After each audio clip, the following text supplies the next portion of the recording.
Tagad Rieju ar vairāk kubikcentimetriem. Rieju Adventure Rally 307. Kāpēc 307 īsti nezinu, jo zirga kubikcentimetri ir krietni mazāk. Tie ir 293.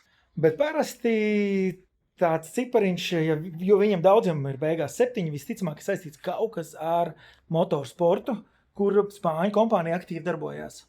33,5 zirgspēks, 137 kg. Te pats svarīgākais laikam būtu tas sēdekļa augstums, kas arī pateiks, kam tas ir domāts. 89 cm. 293 kubikcentimetri, tas ir tāds kaut kāds vidusceļš, jā, tev nav tie mazie 150, kas īsti nevelk, te līdz 80-90 brīvi. Var braukt arī uz Latvijā atļautajiem 120 km/h.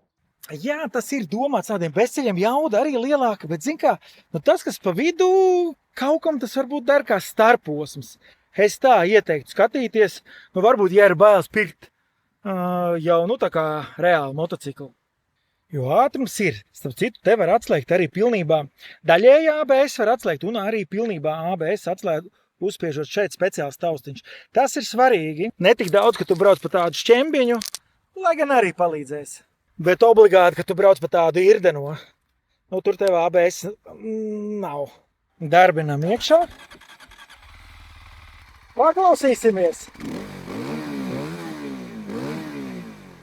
Jā, te jau basiņš zamais.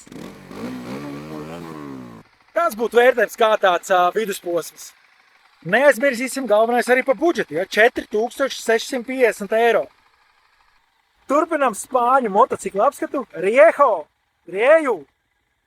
Paskaties arī iepriekšējos e-auto video, uz leju ir mazāk kubikcentimetri, tā kā agrāk publicēti. Un uz jaunākiem video tur jau būs Rieju ar vairāk kubikcentimetriem un vairāk zirgiem.